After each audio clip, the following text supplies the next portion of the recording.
Comment peut-on affirmer que le livre des Jubilés fait partie de la Bible? Attention à ne pas surinterpréter les Écritures. Voilà, ils n'ont pas seulement ignoré ce livre, ils l'ont caché. Pendant des siècles, le livre des Jubilés est resté dans l'ombre, lu par quelques-uns protégés par d'autres et discrètement écarté de ce qui allait devenir la Bible officielle. Mais voici le plus glaçant.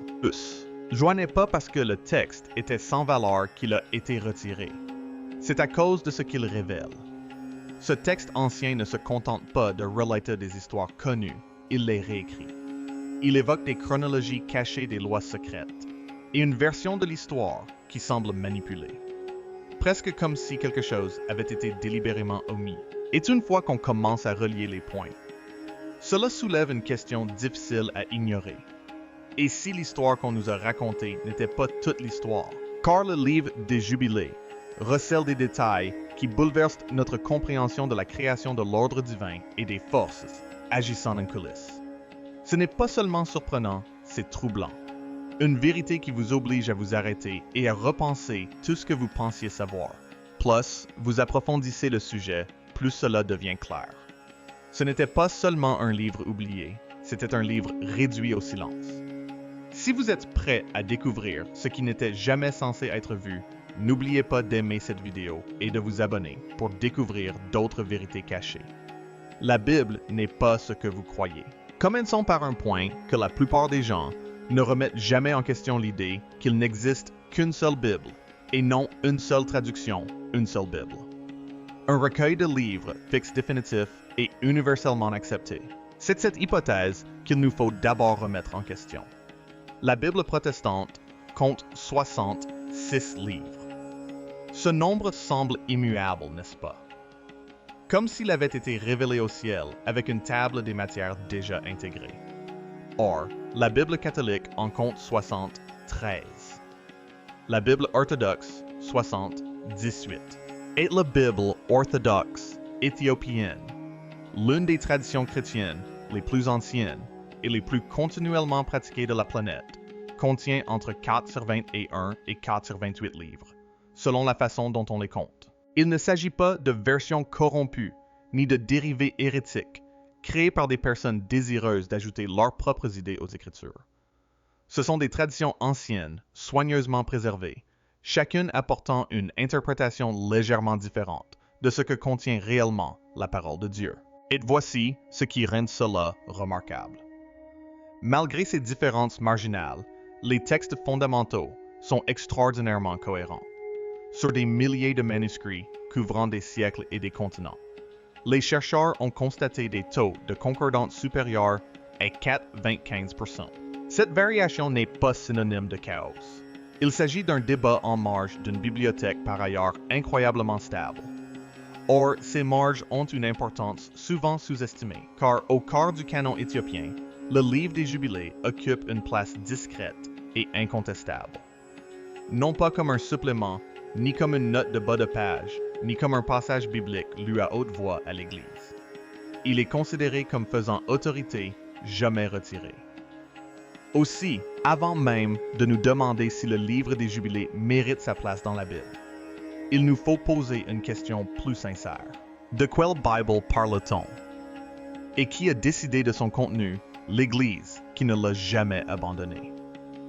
Pour comprendre comment le livre des Jubilés a pu perdurer, il faut se pencher sur une tradition que la plupart des chrétiens occidentaux ignorent complètement. L'Église orthodoxe éthiopienne. L'Église orthodoxe éthiopienne fait remonter ses origines au 4e siècle, ce qui la rend plus ancienne de plus de 1000 ans que la plupart des confessions occidentales. Leur langue liturgique est le Gèze, une ancienne langue sémitique, si proche de l'hébreu biblique que les érudits décrivent sa lecture comme l'écoute d'un écho de l'original. Ce n'est pas seulement le texte qui sonne comme une écriture, c'est aussi l'impression qu'il donne. Et dans cette tradition, le livre des Jubilés n'a jamais fait l'objet de débats de vote ou d'oubli. Il a toujours été là, tout simplement. Pendant que Rome débattait des canons et que les réformateurs protestants les abrogeaient, les chrétiens éthiopiens lisaient le livre des Jubilés à haute voix à l'Église, au même titre que la Genèse. Pour eux, la question de savoir si le livre des Jubilés a sa place dans la Bible était tout simplement inconcevable. C'est comme se demander si l'oxygène a sa place dans l'air. La question n'a de sens que si une suppression a eu lieu pour l'Église éthiopienne, cela n'a jamais été le cas. C'est un point crucial. L'exclusion du livre des Jubilés des Bibles occidentales n'était pas inévitable. Il ne s'agissait pas d'une conclusion universelle à laquelle seraient parvenus, indépendamment, tous les érudits du monde entier. C'était un choix fait par des personnes spécifiques, dans des contextes politiques et religieux spécifiques, pour des raisons spécifiques.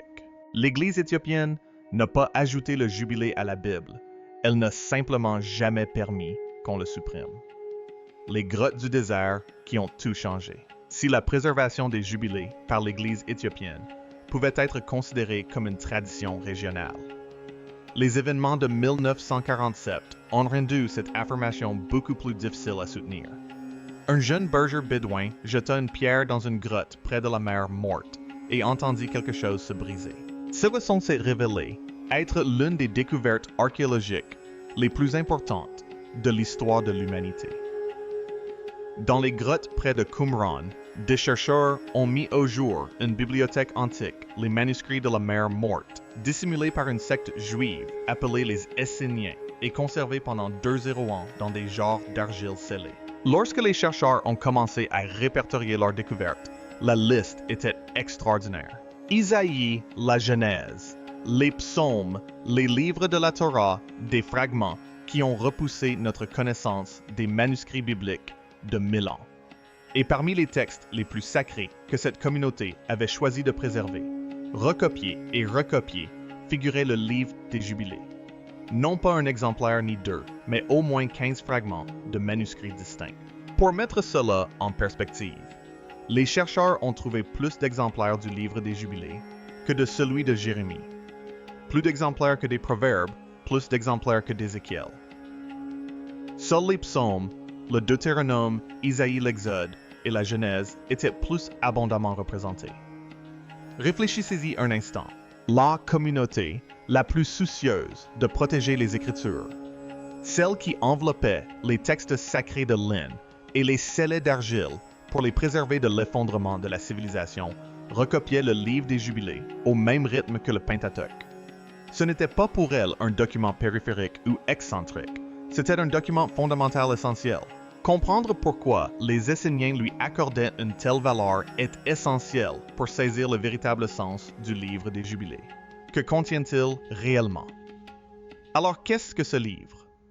Qu'est-ce qui, dans son contenu, a conduit une communauté à le considérer comme une écriture, tandis qu'une autre l'a discrètement effacé des annales? Le livre des Jubilés est structuré comme une dictée divine. L'ange de la présence narre toute l'histoire de la création à l'Exode jusqu'à Moïse sur le mont Sinaï. Il couvre le même terrain que la Genèse et les premiers chapitres de l'Exode, mais il ne se contente pas de raconter ces histoires.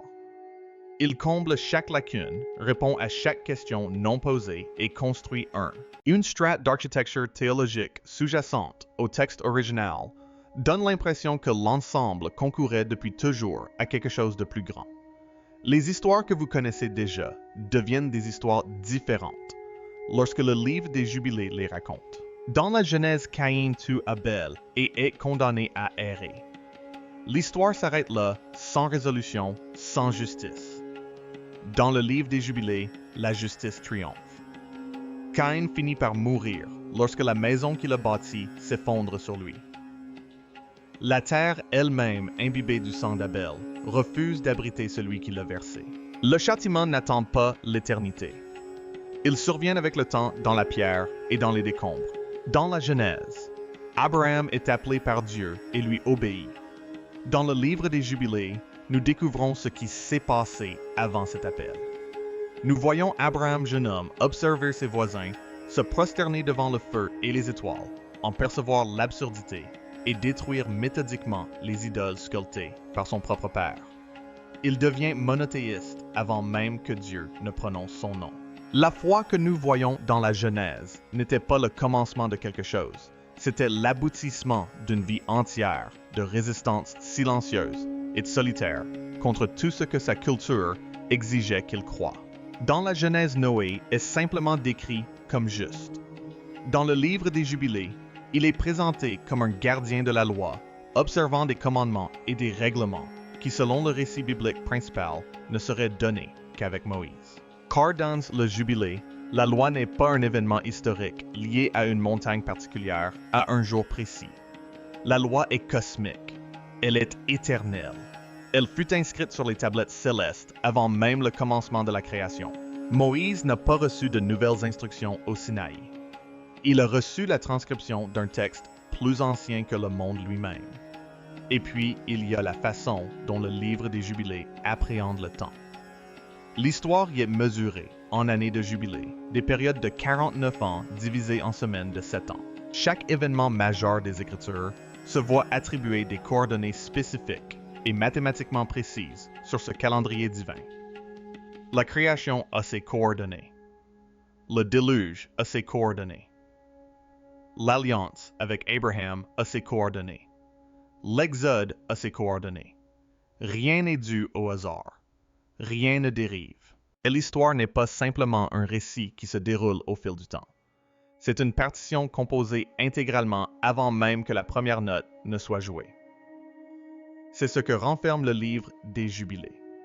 Non pas des mythes et des fables, ni des hérésies, mais un cadre théologique d'une ambition et d'une précision stupéfiante qui rend la suite d'autant plus essentielle à comprendre. Voici les 4 véritables raisons de sa suppression.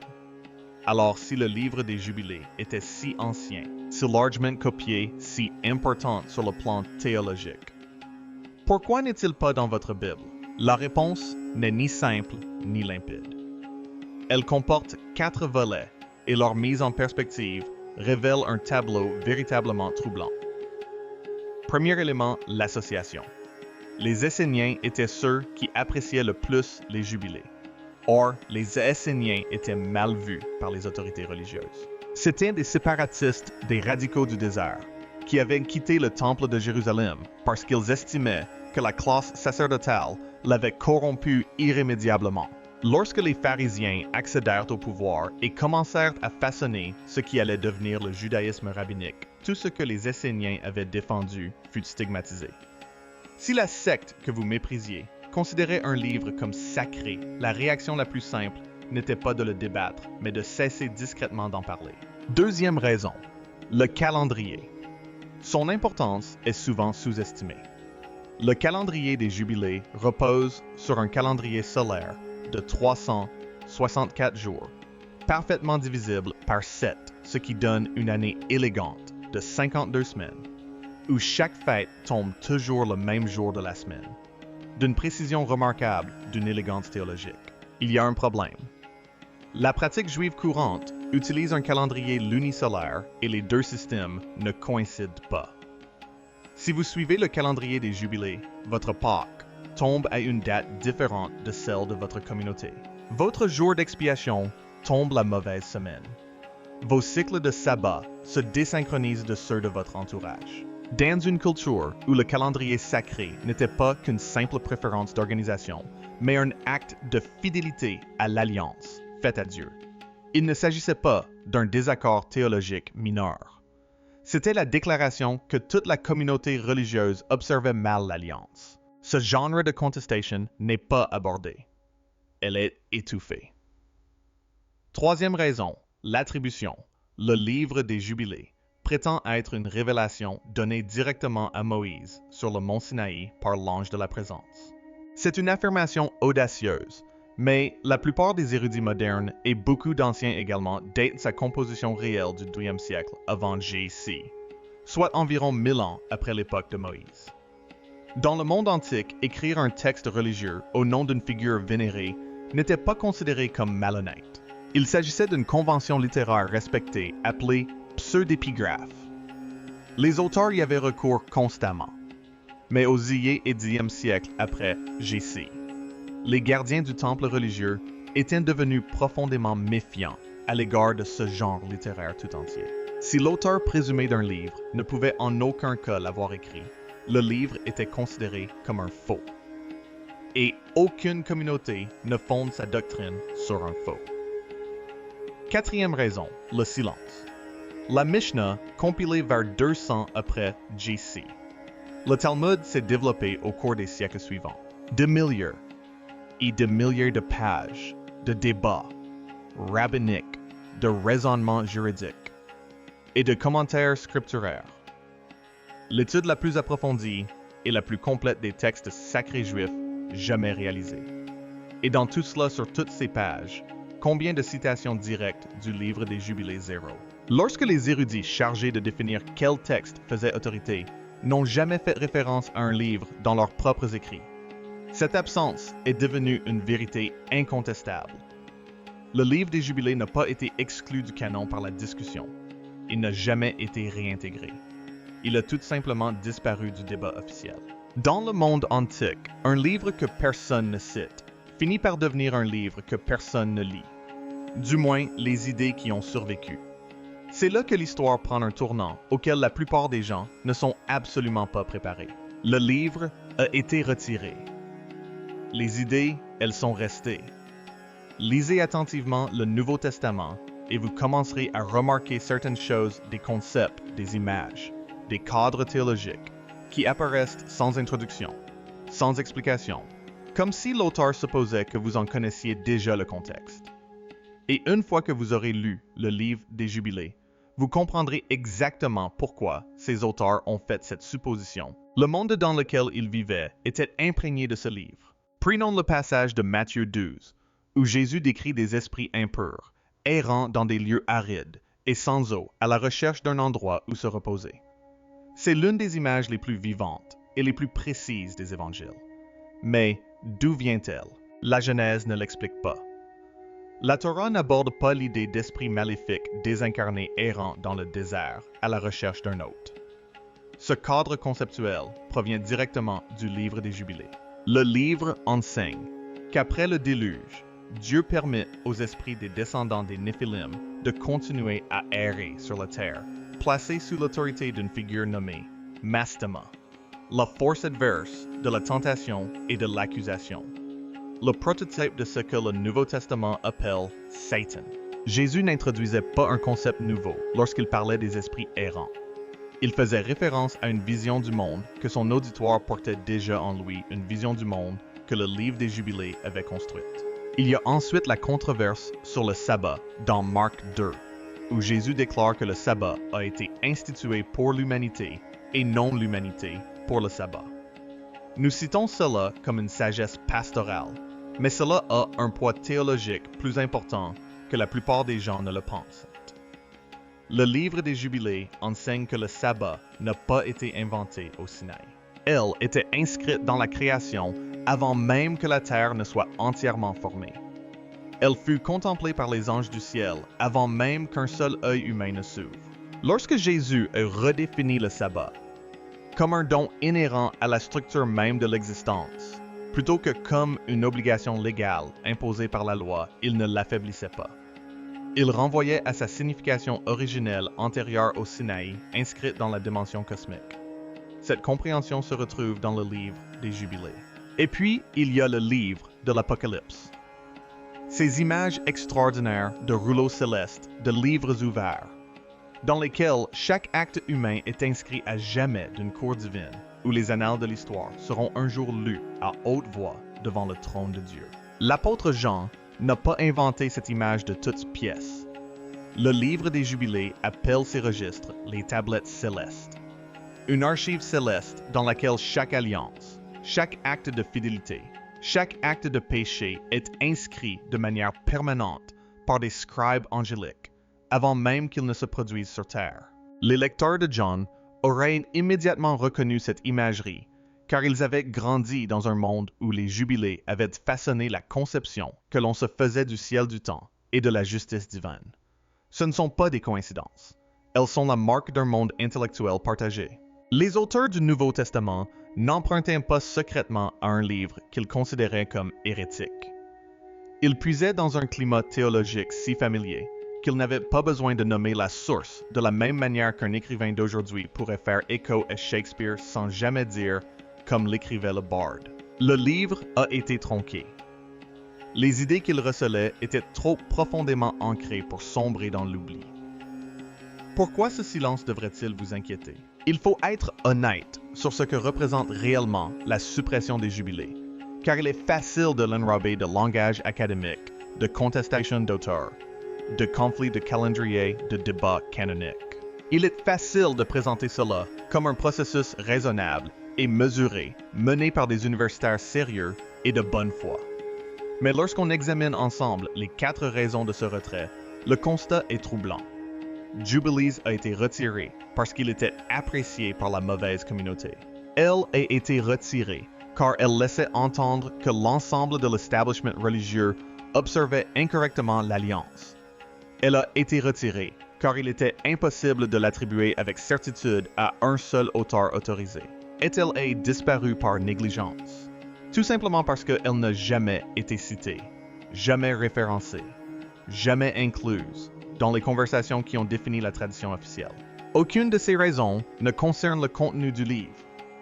Aucune ne porte sur la validité de la théologie, la valeur historique ou l'authenticité de la réflexion spirituelle. Ce sont des raisons politiques et institutionnelles. Ce sont des raisons qui n'ont rien à voir avec la vérité et tout à voir avec le pouvoir. Et le résultat est que des millions de personnes, à travers les siècles du christianisme occidental, ont lu une Bible lacunaire, avec des questions soulevées sans réponse, des images apparaissant hors contexte, et des idées théologiques flottant sans racines, sans jamais savoir qu'il existait un texte qui aurait pu tout éclairer. Ça, Silence, n'est pas neutre. Il a été construit. Et reconnaître qu'il a été construit est la première étape pour décider si l'on souhaite l'accepter. Conclusion. Le livre des Jubilés n'a jamais été véritablement perdu. Elle a survécu dans l'Église orthodoxe éthiopienne. Elle a survécu dans les manuscrits de la Mère morte. Et ses idées ont survécu dans les pages mêmes du Nouveau Testament. Elle n'a pas été supprimée parce qu'elle était fausse. Elle a été supprimée parce qu'elle était gênante sur les plans politiques, institutionnels et calendaires. Les comités firent leur choix. Les canons furent scellés et des millions de lecteurs se retrouvèrent avec une Bible pleine de questions sans réponse. Questions auxquelles le livre des Jubilés était censé répondre. Les rouleaux de la Bible, eux, perdurèrent. La tradition perdura. Et maintenant, la vérité éclate également sur les raisons pour lesquelles ce livre a été enterré et sur ce qu'il essayait de nous dire depuis le début.